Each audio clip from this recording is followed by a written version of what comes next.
This is Only Horror. If you can hear me, then it's already too late. Let's begin.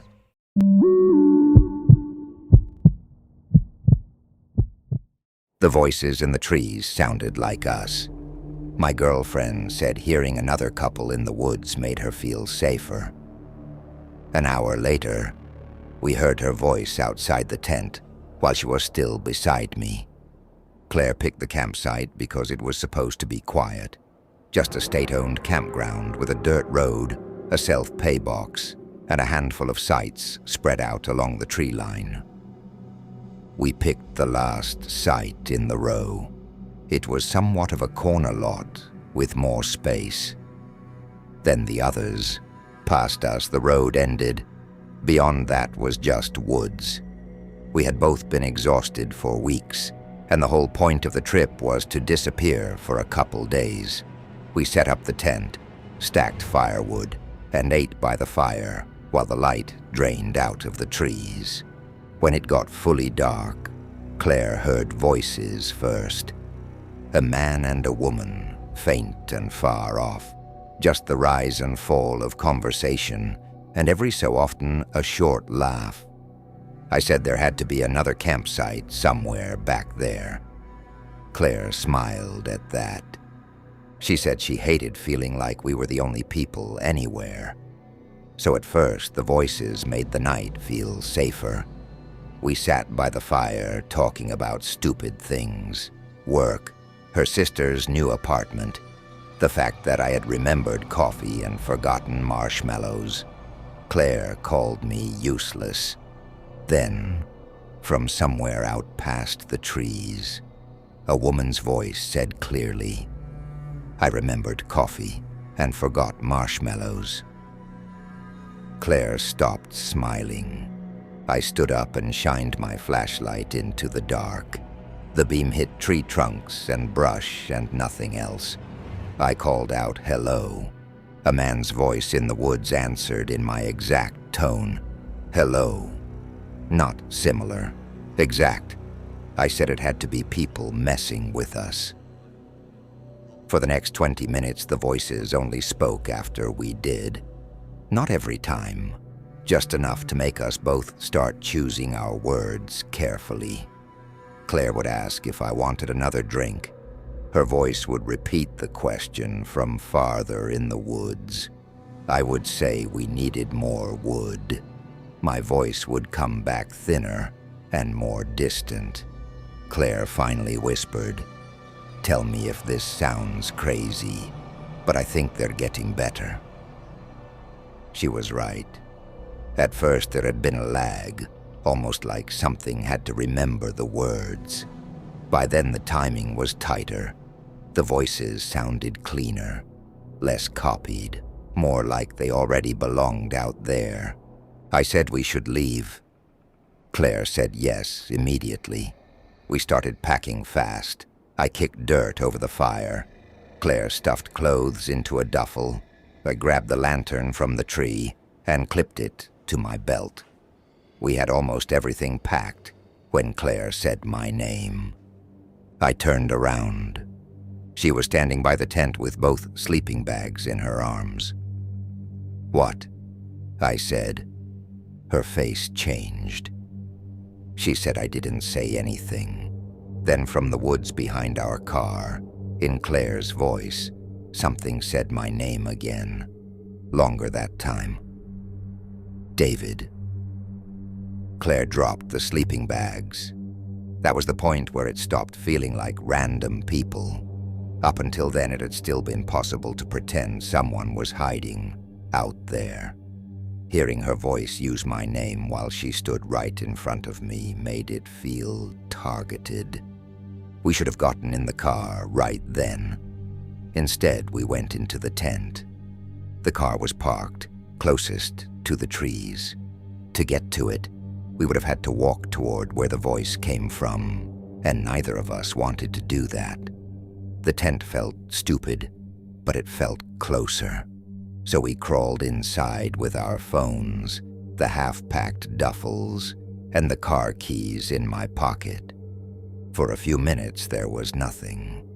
just the sound of both of us trying to breathe quietly.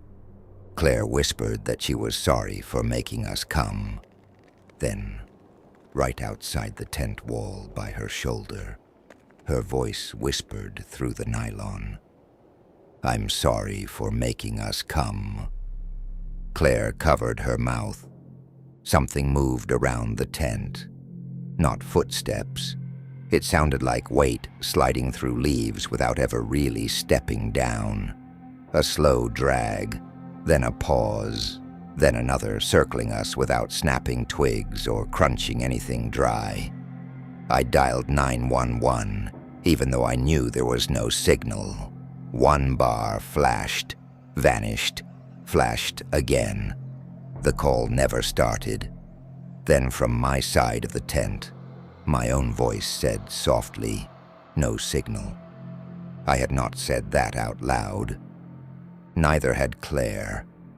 We stayed frozen while the sounds moved around us. Sometimes it was our old words from the fire.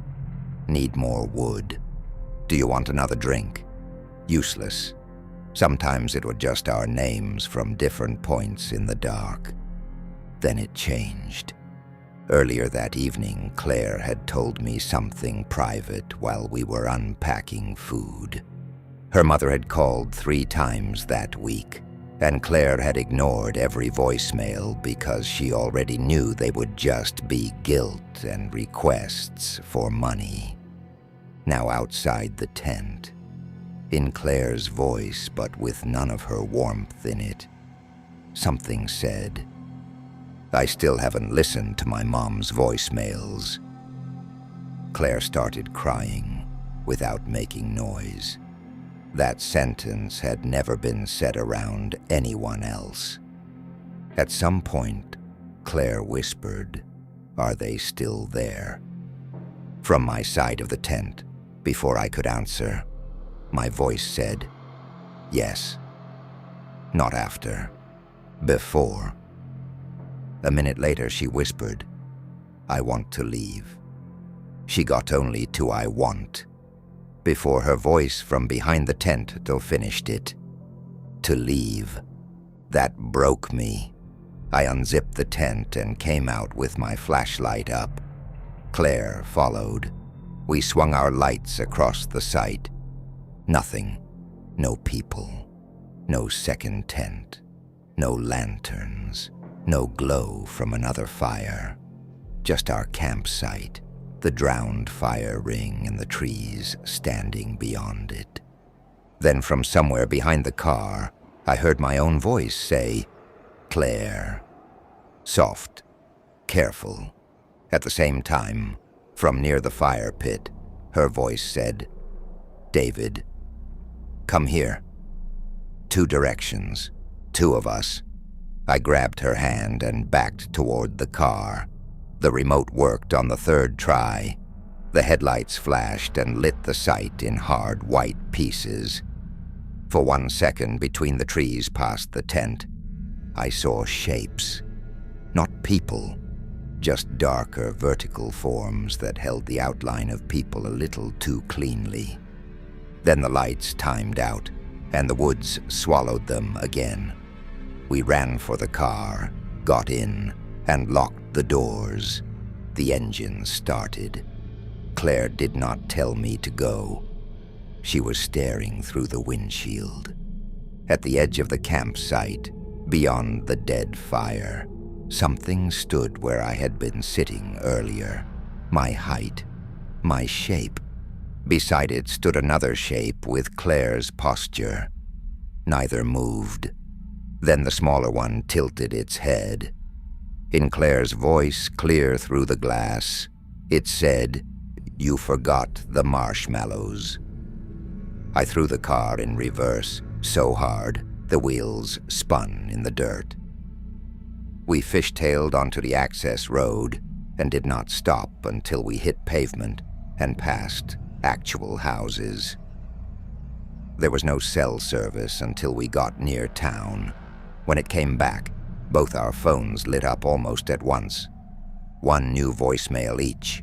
No caller ID. I deleted mine immediately. Claire just held her phone and stared at it. I told her to turn it off. She asked what if it's me. I told her not to say things like that. I stayed at her apartment that night because she would not go inside alone. Around 3 in the morning, I went to the kitchen for water and saw Claire's phone glowing on the counter. Voicemail playing, speaker on low. I just stood there listening. At first it was static and road noise. Then I heard the woods, that same soft drag through leaves. Then Claire's voice far off, saying my name from somewhere outside. After that, mine answered from closer. Then 2 more voices spoke underneath ours at the same time. One said, "We know enough now." The other said, "Next time, follow." In the morning, Claire swore she had never opened the voicemail. I believed her. Mostly because what happened after was worse. We broke up 4 months later. Not over one thing. Just the slow collapse of 2 people who stopped feeling safe together after one night convinced them the world could copy their voices and wait outside for them. I have not seen her in almost a year, but every now and then, always late, always when my apartment is dead quiet, I get a voicemail from no caller ID. I never answer. I never play them. Still, sometimes after one comes in, I hear Claire's voice outside my bedroom window saying my name the way she did that first night, calm and close, like I am the one making this difficult. The last one came 3 nights ago. It was 32 seconds long. I know because my thumb slipped while I was trying to delete it. I heard rain, then leaves, then my own voice whispering from very far away, "She's not here anymore." A second later, Claire answered, right beside the speaker, "I know. We just want the one who stayed."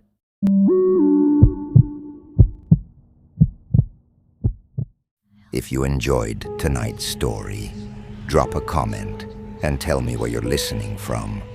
And if you want more horror like this, make sure you're subscribed. New stories are coming soon. Until next time, keep the lights on.